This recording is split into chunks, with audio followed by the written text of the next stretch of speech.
Hello दोस्तों, स्वागत है आप सबका मेरे चैनल ट्रेन मैनेजर अतुल में। दोस्तों आज मैं बात करने वाला हूँ आरआरबी एनटीपीसी सीबीटी 2 की तैयारी कैसे करें। अगर आपका सिलेक्शन सीबीटी फर्स्ट में हो गया है, सीबीटी फर्स्ट की कट ऑफ क्रॉस कर ली है, सीबीटी 2 की तैयारी में लगे हुए हैं, तो 20 दिन का समय है, आज से 20 दिन का समय है, भयानक लग जाइए। आपको कम से कम 90 से 95 मार्क्स लाने हैं आपको सीबीटी 2 की कट ऑफ क्रॉस करने के लिए। इसकी हम सटीक रणनीति बताने वाले हैं इस वीडियो के माध्यम से, तो वीडियो को पूरा देख लेना आप। वीडियो अच्छा लगे तो वीडियो को लाइक कर दीजिएगा, चैनल को सब्सक्राइब कर दीजिएगा, वीडियो को शेयर भी कर दीजिएगा। चलिए शुरुआत करता हूँ वीडियो की। देखिए सबसे पहले तो हम एग्ज़ाम पैटर्न को समझते हैं कि आरआरबी एनटीपीसी सीबीटी 2 का एग्ज़ाम पैटर्न क्या है। तो आपको पता होगा जीके जीएस के 50 क्वेश्चन आने हैं, मैथ के आने हैं 35 क्वेश्चन, रीजनिंग के आने हैं 35 क्वेश्चन, यानी कि टोटल 120 क्वेश्चन आएंगे। ठीक, आपको समय मिलेगा 1.5 घंटे का, 1.5 घंटे का समय रहेगा, 120 क्वेश्चन आएंगे। अगर इस हिसाब से कैलकुलेशन किया जाए तो लगभग 35 सेकेंड का समय मिलता है एक क्वेश्चन को अटेम्प्ट करने में। ठीक है, एक क्वेश्चन को अटेम्प्ट करने में 35 सेकेंड का समय मिलता है, ये आप याद रखिएगा। तो आपको इसमें ध्यान क्या देना है, तो सबसे पहले ध्यान देना है भयानक प्रैक्टिस जितनी भी अच्छी हो सके। प्रैक्टिस के साथ साथ में आपकी स्पीड, अटेम्प्ट करने की स्पीड बहुत तेज़ होनी चाहिए, क्वेश्चन को समझने की स्पीड बहुत तेज़ होनी चाहिए। क्वेश्चन आपको एक बार पढ़ने से याद हो जाना चाहिए, एक बार पढ़ने पर क्वेश्चन जो है तुरंत समझ में आ जाना चाहिए कि प्रश्न क्या पूछ रहा है। उससे क्या होगा, आपकी स्पीड इम्प्रूव होगी, जो स्पीड है ना वो इम्प्रूव होगी और आप 35 सेकंड में एक क्वेश्चन कर पाएंगे। अगर ये नहीं कर पा रहे हैं तो आपको जब एग्ज़ाम अटेम्प्ट करना है तो जीके जीएस के पोर्शन में ज़्यादा समय नहीं देना है। जीके जीएस के पोर्शन में मात्र 10 मिनट का समय या ज़्यादा से ज़्यादा 15 मिनट का समय ही देना है।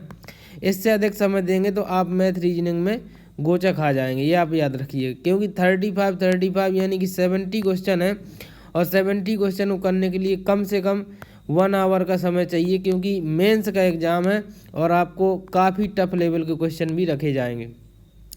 अब इनकी तैयारी कैसे करें तो उसके बारे में भी मैं आपको बता रहा हूँ। देखिए सबसे पहले बात करते हैं मैथ की तैयारी कैसे करें। तो आपको प्रतिदिन प्रैक्टिस करनी है दोस्तों, 100 से 150 क्वेश्चन आपको डेली लगाने हैं। किस टाइप के लगाने हैं, तो टॉपिक वाइज आपको लगाने हैं। और प्रैक्टिस सेट, जो रेलवे के प्रैक्टिस सेट है ना, रेलवे के जितने भी प्रैक्टिस सेट हैं ऑफलाइन ऑनलाइन जहां भी आपको मिल सकें, कम से कम 3 से 4 प्रैक्टिस सेट लगाने का प्रयास करो, ताकि उससे आपकी जीके जीएस मैथ रीजनिंग सभी चीज़ें रनिंग में बनी रहें। और प्लस ये आपको प्लस में लेके चलना है, 100 से 150 क्वेश्चन आपको लगाना है, कम से कम 2 घंटे इसमें देना है, डेली 2 घंटे मैथ में देना है। इसमें आपको ये देखना है कि आपके वीक पोर्शन कौन सा है, मैथ में आप कहाँ कमज़ोर हैं, उस वीक पोर्शन को पकड़िए और वीक पोर्शन को इस लेवल तक मजबूत कीजिए कि आपका मेंस जो है एक झटके में निकल जाए। एडवांस लेवल की आपको तैयारी करना है। ठीक है, मैथ में एडवांस लेवल की तैयारी का मतलब है हार्ड लेवल क्वेश्चन। ठीक, आप हार्ड लेवल के क्वेश्चन जितने भी आपको मिल सके जहाँ भी, वहाँ से लगाने का प्रयास करें। आपको रेलवे, एसएससी या बैंक के प्रैक्टिस सेट या पीवाईक्यू से बहुत अच्छे क्वेश्चन मिल जाएंगे। रेलवे के मेंस एग्ज़ाम जो भी हुए हों, किसी भी वैकेंसी का हो, एएलपी का हो आपका, या फिर एनटीपीसी का हो पिछले पेपर्स, या फिर आपके आरपीएफ एसआई के हों, ठीक है, एसएससी के हों, सीएचएसएल, सीजीएल, एमटीएस, जहाँ से भी आपको टफ लेवल क्वेश्चन मिल सके, बैंक के हों जैसे क्लर्क और पीओ में भी पूछा जाता है। सिंप्लीफिकेशन स्पेशली बैंक का बहुत अच्छा रहता है, तो यहाँ से आप सिंप्लीफिकेशन और डीआई 2 चीज़ें यहाँ से जो है आप कर सकते हैं। ठीक है, ये आप याद रखिए। बैंक से कौन सा पोर्शन आपको कवर करना है, तो डीआई और सिंप्लीफिकेशन। ठीक, ये चीज़ें आप कर सकते हैं। और ये आप ऑनलाइन या ऑफलाइन जो भी आपको पसंद हो उस मोड पे आप कर सकते हैं। ऑनलाइन अगर आपको सुविधा है तो ऑनलाइन कीजिए, ऑफलाइन आपको सुविधा है तो ऑफलाइन कीजिए। ठीक, अब इसमें आपको मैथ में आपको कम से कम दोस्तों 35 में से आप मान के चलिए कि मिनिमम अगर लैंडमार्क देखा जाए तो 30+ आपको स्कोर करना ही पड़ेगा अगर आपको मेंस में यानी CBT 2 में आपको अगर सिलेक्ट होना है। ये आप मेरी गांठ बांध लीजिए बात को, ठीक है। अब बात करते हैं रीजनिंग की तैयारी कैसे करें। तो देखिए रीजनिंग में भी सेम फंडा है दोस्तों। डेली आपको 100 से 150 क्वेश्चन तक आपको लगाने हैं। 2 घंटे का समय इसमें भी आपको देना ही पड़ेगा। और इसमें भी आपको वीक पोर्शन आपको खोजना है। अपना इम्पोर्टेंट टॉपिक जो भी रीजनिंग या मैथ के इम्पोर्टेंट टॉपिक जो ज़्यादा पूछे जाते हैं, अगर आपको नहीं है पता तो मैं उनका भी वीडियो बना के डाल दूँगा, ठीक है। बहुत जल्द वीडियो बना के डाल दूँगा, तो वहाँ से आप देख लीजिए कि इम्पोर्टेंट टॉपिक कौन कौन से हैं, किन टॉपिक से कितने क्वेश्चन पूछे जाते हैं, उन टॉपिक में आपका कौन सा टॉपिक कमज़ोर है वो आप तैयार कर लीजिए। हार्ड लेवल की पजल की प्रैक्टिस कीजिए दोस्तों, ठीक है। हार्ड लेवल की पजल की प्रैक्टिस, साथ में ब्लड रिलेशन के जो सवाल हैं हार्ड लेवल के वो भी प्रैक्टिस करें। कहाँ से करेंगे ये प्रैक्टिस? पजल और ब्लड रिलेशन के लिए आप बैंक को प्रेफर कर सकते हैं, क्योंकि बैंक से अच्छी पजल और ब्लड रिलेशन कहीं नहीं मिलेगा आपको, ठीक है। रेलवे और SSC के PYQ जहाँ जितने भी मिल जाएं, जिस भी वैकेंसी के आप लगा डालिए आँख मीच कर, ठीक है। आँख बंद करके आप लगा डालो, आपका सिलेक्शन पक्का है।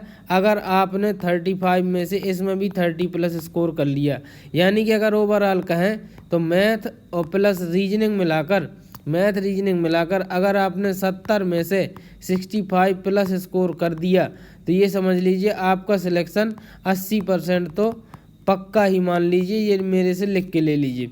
अब 20% क्यों मैं कम कह रहा हूँ? इसलिए क्योंकि अब जो खेला करेगी GK GS और करंट अफेयर्स। ये आपको कहाँ से पढ़ना है उसका भी मैं आपको बता देता हूँ। देखिए GK GS और करंट अफेयर्स को आपको कैसे पढ़ना है, तो प्रतिदिन दोस्तों 4 से 5 घंटे आपको रीडिंग करनी है। किसकी? PYQ की। 4 से 5 घंटे, और धीरे धीरे नहीं रीडिंग करना है, मतलब फास्ट मोड जितनी भी ज़्यादा आपकी स्पीड हो, पढ़ने की स्पीड, पढ़ने के साथ साथ दोस्तों पढ़कर समझने की स्पीड, ठीक है।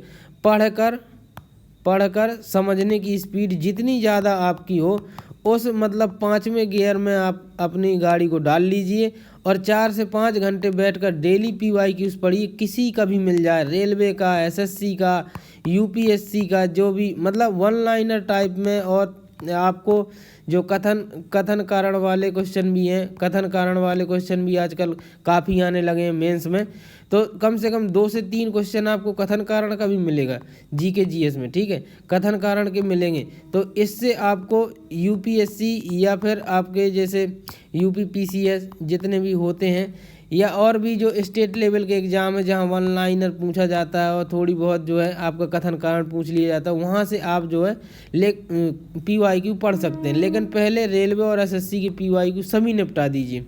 4 से 5 घंटे आप रीडिंग करेंगे अगर डेली, तो मेरा मानना है कि कम से कम आप प्रतिदिन 500 से 600 क्वेश्चन आराम से पढ़ ले जाएंगे। इतने तो आपको पढ़ने ही पड़ेंगे डेली। अगर प्रतिदिन 500 पढ़ते हैं तो 20 दिन में आपके 10,000 क्वेश्चन हो जाएंगे दोस्तों। और 10,000 क्वेश्चन में आपको फंसाना कितने हैं? मात्र 25 से 30 प्रश्न आपको फंसाने हैं GK GS में। अब देखिए करंट अफेयर्स का भी बहुत बड़ा रोल है दोस्तों, क्योंकि 15 से 20 नंबर के क्वेश्चन यहाँ से पूछे जाते हैं हमेशा। तो आप करेंगे क्या इसके लिए? तो दोस्तों इसके लिए आप मंथली करंट अफेयर्स पढ़िए, ठीक है। ईयरली करंट अफेयर्स के चक्कर में मत पढ़ें, मंथली करंट अफेयर्स पढ़ें, ताकि आपका कोई भी जो टॉपिक है ना करंट अफेयर्स का, कोई भी टॉपिक वो छूटने ना पाए।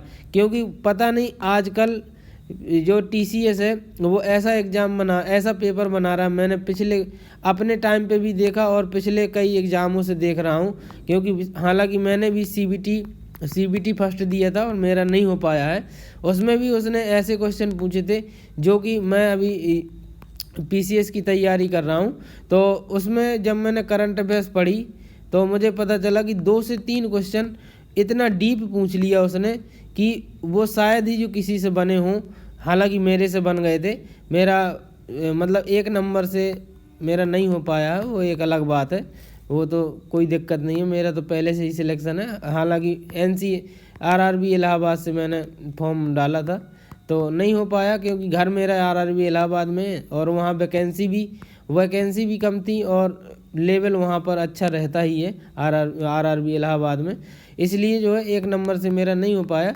लेकिन मैंने एग्ज़ाम अटेम्प्ट में ये देखा कि जो करंट अफेयर्स आई वो मंथली करंट अफेयर्स अगर जिसने पढ़ी होगी उसको करंट अफेयर्स अच्छा बन गया होगा। इसलिए आप मंथली करंट अफेयर्स ज़्यादा पढ़ें, जिससे आपका स्कोर जो है 15 से 20 मार्क्स आपके कहीं ना जाएं।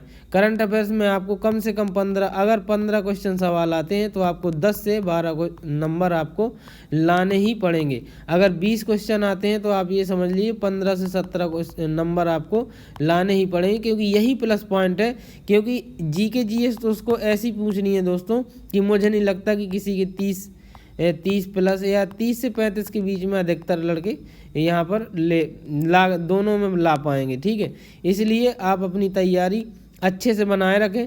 अब देखिए, अगर आपने 65 प्लस स्कोर मैथ रीजनिंग में कर दिया और 30 प्लस स्कोर इसमें कर दिया तो 65 प्लस 30 यहाँ पर हो जाता है दोस्तों 95 नंबर का ये आंकड़ा आप छू जाएंगे। और 95 नंबर का जो आंकड़ा है दोस्तों ये एक बहुत अच्छा आंकड़ा होता है। अगर आपने मेंस में इतना कर दिया तो दोस्तों मुझे नहीं लगता कि 90% या 99% आपका सिलेक्शन CBT 2 में हो जाएगा।